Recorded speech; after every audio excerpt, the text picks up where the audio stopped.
entender esa voluntad de Dios.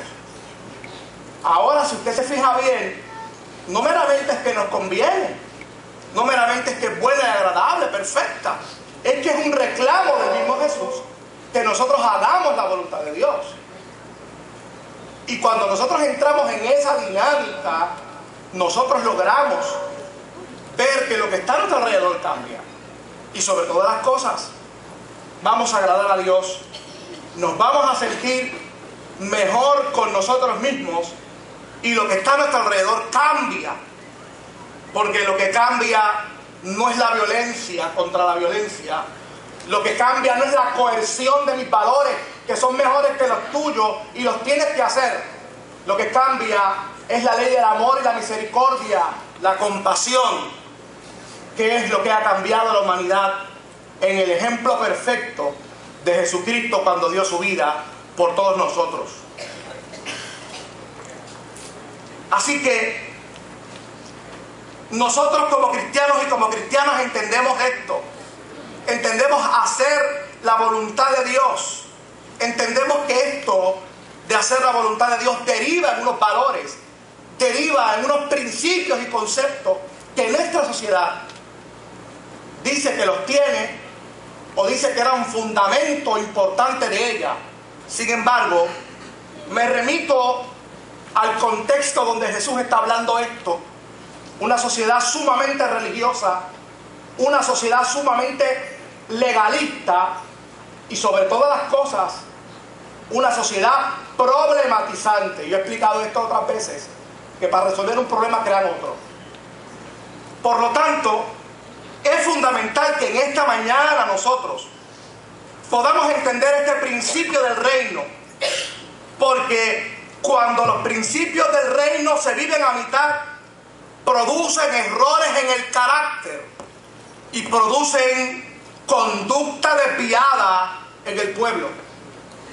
Repito, cuando la gente practica los principios del reino a mitad, se producen errores en el carácter y se produce una conducta desviada en el pueblo.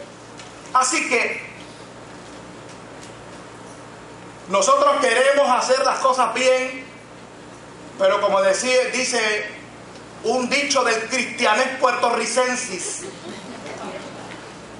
yo soy manso, pero no menso. Y por ahí pudiéramos decirle un montón de refranes, repito, del cristianés puertorricensis, que es una mezcla de pasivo-agresivo, que es el mejor ejemplo de lo que les acabo de decir.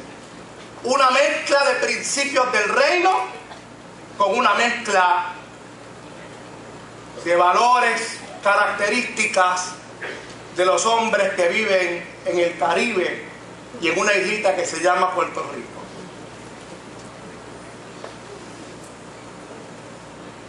Algunos y algunas creemos que todavía estamos en el lex talionis, que no es otra cosa que ojo por ojo y diente por diente. Jesús quería revisar estos valores. Jesús está cambiando la dinámica de esta sociedad. Obviamente que ellos creían que primeramente este cambio tenía que ser sociológico, político y económico. Algún parecido con los pronunciamientos de este momento, a 60, 70 días de las elecciones, es pura coincidencia, ¿verdad? Pero Jesús cambia el discurso yendo a la raíz, inclusive empezándola por lo que ellos creen, que es que si nosotros tenemos más leyes, si tenemos un mejor entendimiento del concepto social, del concepto antropológico y económico, las cosas van a cambiar. Jesús les dice, pues vamos a utilizar un principio de eso, vamos a cambiarlo, a ver si es verdad, que cambian las cosas. Y Jesús comienza a hablarle de lo que a ellos les encanta hablar, como esta sociedad que les encanta resolver los problemas con otros problemas. Y les habla sobre esa ley que ellos conocen muy bien, que es la ley del talión, como la conocemos nosotros, pero que en el lenguaje de ellos se llamaba el lex talionis. Esto venía de mucho tiempo atrás, más o menos del año 2285 al 2242, en el código de Hammurabi antes de Cristo. Así que ellos creen que esta ley o que esta introducción de este códice de ley era sencillamente para poder restablecer el orden de manera que la dignidad del individuo prevaleciera sobre la del colectivo. Sin embargo, de acuerdo a Éxodo capítulo 21, eso no está arriba, Éxodo capítulo 21 del 23 al 25, Levítico 24 verso 19 y Deuteronomio 19 21, esa ley del talión de ojo por ojo y diente por diente, la única intención era limitar el rencor y limitar la venganza. No era sencillamente para trabajar o satisfacer con las necesidades particulares del individuo de justicia. No, era al revés. Trabajar para que en el colectivo no existiera lo que posiblemente a nosotros nos hace falta: menos violencia, menos rencor. Por eso es que cité esos versos bíblicos donde se encuentra el fundamento de este lex talionis. Además de que el lex talionis que Jesús le está refutando aquí a esta sociedad tenía que ser administrada no por una persona individual, sino tenía que ser administrada por un juez, de acuerdo a Deuteronomio 19-18. Dicen los que saben conceptos históricos de que la ley del talión no se aplicaba así porque sí, como nosotros creemos, y que casi nunca se aplicó así porque sí, me guayaste con el bolígrafo, ahora pues yo te voy a guayar el otro brazo. Casi nunca eso se aplicaba de esa manera.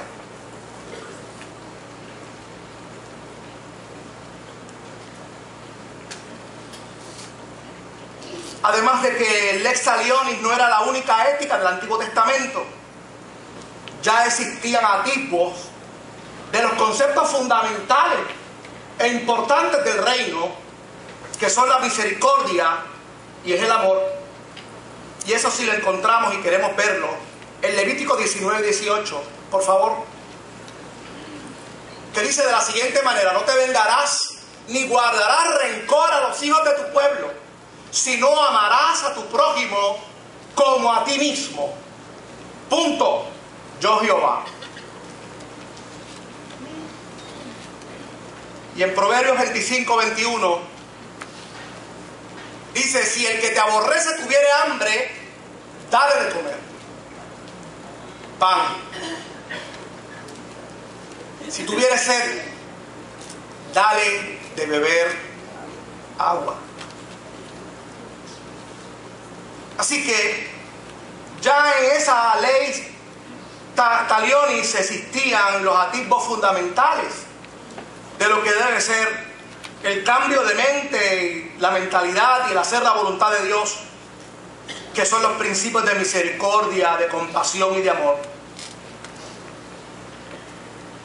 Si nosotros resaltamos la compasión y la misericordia a través del amor, nosotros estaremos haciendo lo que Jesús nos invita a que hagamos. Así que Jesús comienza con una narrativa muy utilizada para que nosotros los cristianos no respondamos cuando se nos agreden. Tú eres cristiano, tú tienes que poner la otra mejilla. Pero pues los hermanos y las hermanas no han venido a Ministerio Sanador para que puedan escuchar lo que la Escritura dice. Que eso no es lo que la Escritura dice. Que si usted me va a dar una, como dice un buen puertorriqueño, una buena bofetada, yo ponga la otra. Tampoco dice que nos empatemos a pelear, sino que Jesús lo que quiere decir aquí es que uno de los principios de hacer la voluntad de Dios y del cambio de mente de los hombres y las mujeres es que cuando entramos en algún tipo de conflicto no buscamos la revancha y sabemos poner fin al rencor. Eso es lo que significa que cuando te vienen en una mejilla, usted ponga la otra. Jesús está remitiéndose al concepto de que en aquel momento esta sociedad era tan problemática tan problematizante, que si alguien a usted le daba una bofetada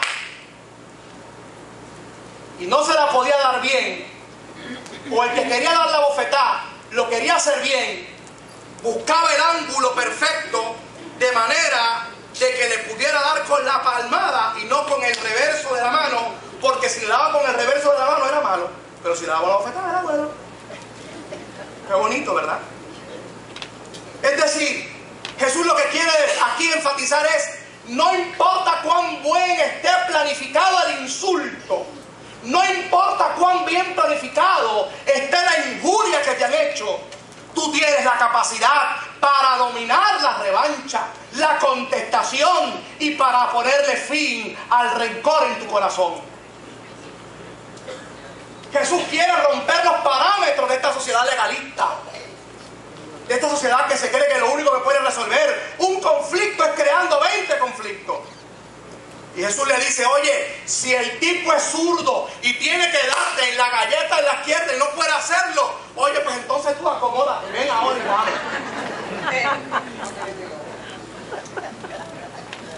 Jesús rompe los parámetros que de esta sociedad. Es que yo no sé, me gustaría tener las estadísticas, no pude hacerlo, de cuántas demandas efímeras y frívolas existen en el país. Porque si me pisas un callo te demando por 5 millones, por daños y prejuicios. Porque esa uña ya me la hacía todos los días, perdón, todos los fines de semana en el beauty. Me la dañaste, ahora no la puedo usar. Jesús dice, en ese cambio de mente, en ese cambio del hombre y la mujer, que lo único que desean es hacer la voluntad de Dios en primer lugar. Oye, es más importante hacer la voluntad de Dios que ponerme a pensar cómo voy a contestar a este sinvergüenza que me ha hecho lo malo. Y óyeme, yo perdono, pero no olvido. Jesús dice, es más importante hacer la voluntad de Dios. Y tú puedes y tienes la capacidad dentro de la economía del reino, en compasión, misericordia, justicia y amor, para olvidar la venganza y echar a un lado el rencor. ¡Gloria a Dios! Ya que nadie dice aleluya, no dice. De la boca de los pequeños, aleluya, nació la alabanza. ¿Vio usted eso? Sí, porque como tú estás, todo el mundo callado. Gloria a Dios, gracias, Señor.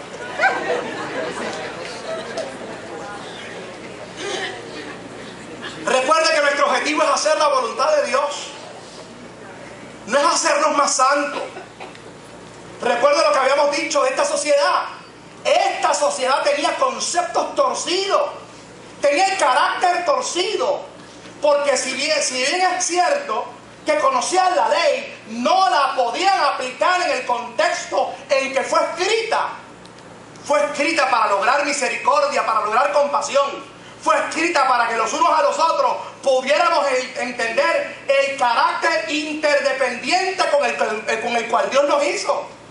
Repito, para entender el carácter interdependiente con el cual Dios nos hizo. Dios nos hizo con ese carácter. No codependiente, interdependiente. Tú dependes de mí, yo dependo de ti. Tú me ayudas y yo te ayudo. A mí me conviene estar aquí, a ti te conviene estar aquí también. Por lo tanto, para hacer la voluntad de Dios, en esta mañana aprendemos que no vamos a contestar en revancha. Oiga, pastor, entonces, ¿y dónde está el principio ese que dice que lo vamos a ver ya mismo? Que mis derechos comienzan donde terminan los tuyos, o viceversa. ¿Dónde queda eso? Eso no es bíblico. Eso es lo único que sé.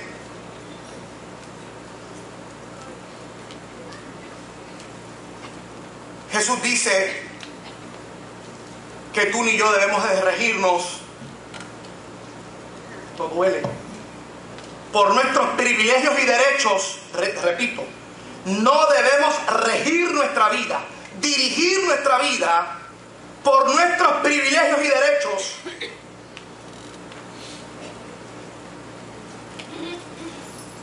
y no aceptar ninguna ofensa. Es decir, no considerarnos que no tenemos la tolerancia hacia el gravamen, hacia la ofensa de cualquier hermano o hermana o cualquier ser humano. Repito, ese es el ejemplo que Jesús habla sobre la túnica y sobre la capa. La túnica era la ropa principal que llevaban en aquel momento y la capa era una especie de manto que inclusive se utilizaba para el frío. Y Jesús dice aquí que al que te pida la capa, la túnica, no solamente se la dé, sino también la capa. ¿Qué significa? ¿Qué quiere decir Jesús con esto? Para nosotros poder impactar a una sociedad que está constantemente exigiendo sus privilegios, Jesús rompe con esa norma, y habíamos hablado de que vamos a cambiar en esta mañana, o vamos a intentar cambiar en el nombre del Señor, el paradigma de la vida. Y el paradigma que Jesús está estableciendo aquí es que lo que impulsa, lo que motiva mis acciones cotidianas, no está en meramente yo estar exigiendo cuáles son mis privilegios dentro de esta sociedad, dentro de la iglesia, dentro de mi casa, dentro de mi comunidad, dentro de mi trabajo.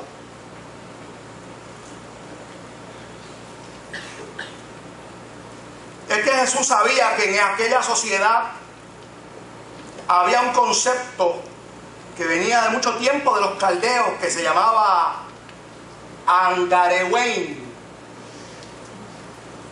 Y este concepto lo que significa es obligar, requisar. Usted lo ha visto en las películas estas de ciencia ficción de policía, que se pone como una placa y el tipo viene así en el carro y dice: párate ahí, dame el carro que la ley lo necesita. Ese era el privilegio que tenía. Pues en la época de los caldeos ellos tenían un excelente sistema de servicio postal. Así que si en un momento dado ellos tenían unas estaciones preparadas para que el sistema postal corriera, caminara efectivamente, pero si en algún momento dado, cuando llegaban a una estación, no estaba todo preparado, el que hacía de cartero tenía la autoridad y la potestad para ocupar cualquier caballo, cualquier circunstancia, a fin de lograr su misión. Así que ese concepto Jesús lo está utilizando aquí, porque en aquella sociedad legalista, cualquier circunstancia que se le ocurriera a cualquiera para invocar sus privilegios y derechos, a la menor provocación, ahí se estaban utilizando. Era como si todo el mundo andara con una placa bien grande. Antes de saludarme, lee cuáles son mis privilegios. Yo me llamo Ariel, pero después le bajas a Ariel, ya no me llamo Padilla, sino todos los privilegios que tengo aquí. Cuidado. Nos reservamos el derecho de que usted me respete primero mis privilegios y después hablamos. Amén. Amén. Papito, di otra vez aleluya. Eso es lo que está diciendo Jesús aquí. Tú y yo no nos regimos por el concepto de cuáles son mis privilegios. ¿Por qué? Porque eso afecta en el momento en que alguien nos pise un callo otra vez. Porque como tú y yo hemos estado acostumbrados a mirar nuestros privilegios nada más, a la primera ofensa, bendito. Ya no me pisó un callo, no me pisó un pie. Yo creo que él sin querer me pisó los dos pies. Yo no sé cómo lo hizo, pero me pisó los dos pies. Eso es casi imposible, pero... Porque como tu vista está puesta solamente en los privilegios que a ti te convienen, porque son tuyos nada más, no tienes la tolerancia ante la ofensa de tu hermano. Y no solamente le puedes dar la túnica, es imposible. ¿Qué es la túnica? Que vaya y compre una él. ¿Tiene frío? Pues que trabaje para eso. Adiós, cara. ¿Sabe lo que costó esto con tanto sudor? Mi privilegio, mi privilegio. Filipenses capítulo 2 y verso 3, el apóstol Pablo nos presenta un ejemplo irrefutable ante esto. Nada hagáis por contienda o por vanagloria, antes bien con humildad, estimando cada uno a los demás como superiores a él mismo. Si sigo leyendo, nos echamos a llorar. ¿Por qué? Porque me va a presentar un ejemplo extraordinario, que es el ejemplo de Jesús. Jesús tuvo el privilegio y el derecho de renunciar a mis pecados, a morir por mis pecados. Sin embargo, no se aferró a quien era, sino al contrario, que se entregó a la muerte y a la muerte de cruz. Por eso es que el apóstol Pablo llega a esta conclusión. Qué ejemplo maravilloso. Jesús entiende que esto nos da la capacidad para poder trabajar los unos con los otros, para poder trabajar en una sociedad que se siente constantemente agredida. No reclamo mi derecho de hacer lo que a mí me dé la gana o que entiendo que es correcto, sino que mi deber es ayudar. Es el último ejemplo que Jesús plantea. Repito, no reclamo mi derecho a hacer lo que a mí me dé la gana, lo que entiendo que debo de hacer, sino que mi deber es ayudar. Mira lo que dice Jesús con relación a esto. Por favor, vamos a Mateo 5, los versos que leímos al principio. Vamos al verso 42, al verso 41, por favor. Dame el 42. Y al que te pida, dale, y al que quiera de tomar de ti prestado, no se lo rehuses. Tú tienes un reclamo original para hacer lo que tú entiendes que debes de hacer. Tú no tienes que darle nada a nadie. Jesús rompe con el parámetro aquí. Jesús dice: al que te pida, dale. El que te pida prestado, no se lo rehuses. No se lo tiras para atrás. No es que estamos hablando de que hay gente que conoce que uno tiene un corazón bien bueno y abusan de eso. Eso está además en esta mañana decirlo. Lo que pasa es que Jesús quiere romper con ese parámetro de que yo tengo la libertad de dar o no dar. Sin embargo, esa no es la postura mía. Primero de Corintios capítulo 8, del verso 9 al verso 13, dice de la siguiente manera: pero mirad que esta libertad vuestra no venga a ser tropezadero para los débiles. Porque si alguno te ve a ti, que tienes conocimiento, sentado a la mesa en un lugar de ídolos, la conciencia de aquel que es débil no será estimulada a comer de lo que es sacrificado a los ídolos. Y por el conocimiento tuyo se perderá de mano débil, porque en Cristo murió. Adelante. De esta manera, pues, pecando contra los hermanos, hiriendo su débil conciencia, contra Cristo pecáis. Por lo cual, si la comida es a mi hermano ocasión de caer, no comeré carne jamás, para no poner tropiezo a mi hermano. Yo estoy en la libertad de hacer lo que yo quiero. ¿Quién me dijo que yo le tengo que dar? No le doy nada. Que trabaje. Jesús está diciéndote aquí: yo sé que tú tienes un concepto precioso de lo que eres tú y tu dignidad y tu libertad. Sin embargo, cuando tú no las reclamas constantemente, eso te ayuda y me ayuda a mí a hacer la voluntad de Dios. Porque entonces dentro de mi libertad yo guardo a mi hermano y a mi hermana. Porque dentro de mi libertad se manifiesta el conocimiento oloroso de la gloria de Dios en mi vida.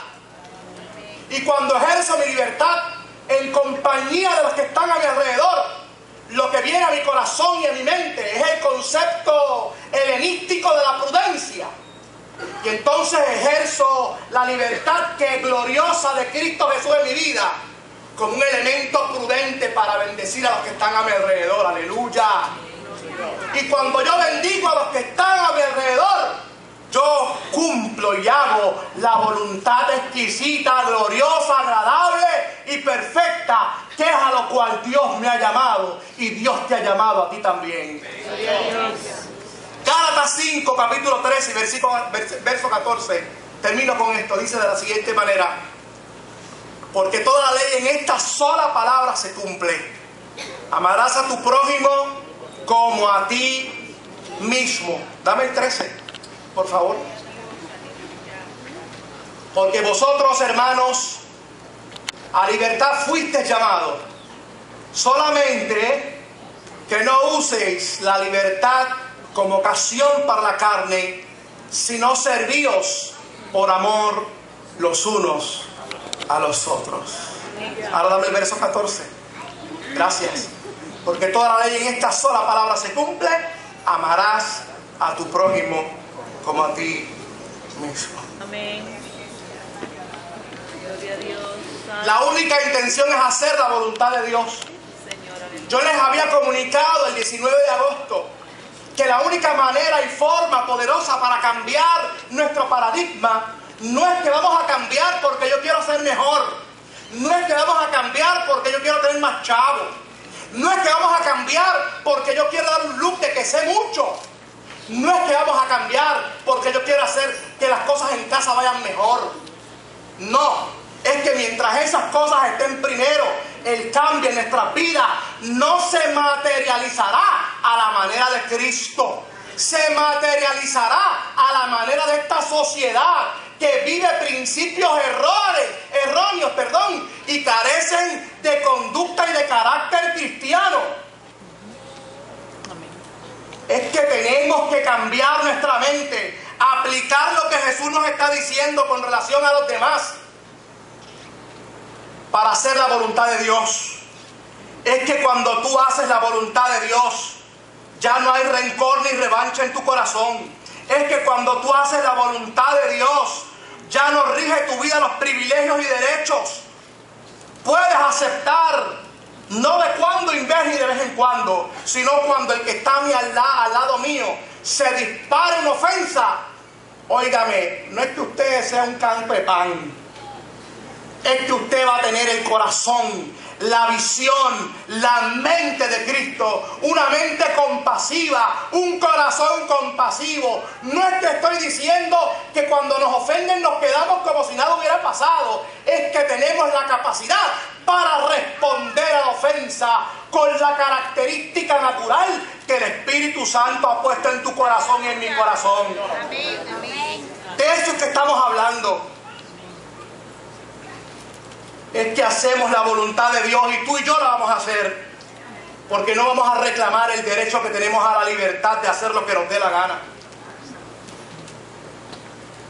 sino que vamos a utilizar la libertad para bendecir a los demás.